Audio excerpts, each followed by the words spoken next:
Welcome to 60 Skills. Today's topic is religion and meditation. Okay, what is the relationship between religion and meditation? Well, a lot of it has to do with the nature of the religious orders.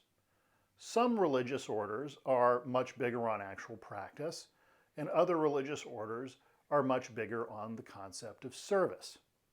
So Mother Teresa's organization, for example, in India, was an example of a service-oriented organization.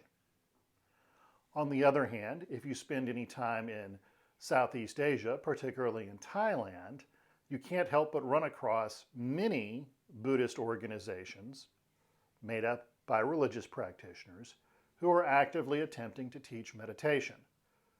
The various Theravada 10-day retreats that are free for people to attend are a good example of these. Now, contrary to popular belief, Christianity has a very long and well-developed meditative tradition. It's just not something that's taught to lay people very often. The prayer of the heart, for example, is one such example of these kinds of practices, and there are many, many more. So you need to understand that in terms of religious organizations, there's almost always a meditative background to what they're doing. Now, why is this? Well, one way of looking at religions is that they are the explanation for another individual's esoteric or meditative experiences. All of the founders of these religions, Muhammad, Christ, the Buddha, so on and so forth, were very potent meditative practitioners. Now, the exact nature of their practices may in fact be lost to time and are certainly subject to debate. But those metaphysical practices resulted in experiences that those individuals had that ended up being turned into a religion. So that's a very quick breakdown of the relationship between religion and meditation. Now that said, you don't have to be religious to be a meditative practitioner. That said, there are some additional challenges that come with that. One of the advantages of following an established religion is that there is typically an enormous egregore there to help you with your practice. The religion also, generally speaking, gives you some rules to live by so that you don't end up wasting a bunch of your time on negative behaviors.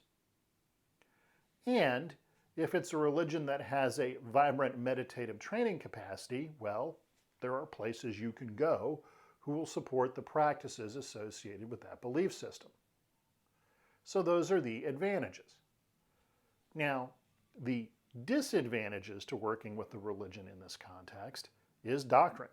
They have very specific ways they address things. They have very specific methods for doing that.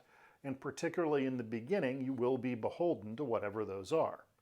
There's no such thing as doing your own thing in that context. Now, the advantage to engaging in meditation outside a religious context is that you're free to practice whatever practices you care to engage in.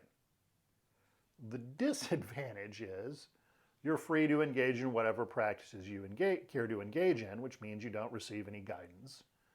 And two, there's nobody there to support you full time. The advantage of being able to take an extended period of time off and have your basic needs met for you really supercharges your ability to practice. And as a solo practitioner, you don't have the benefit of other people helping you with your practice. So, for example, setting up a cave meditation in this context is very difficult.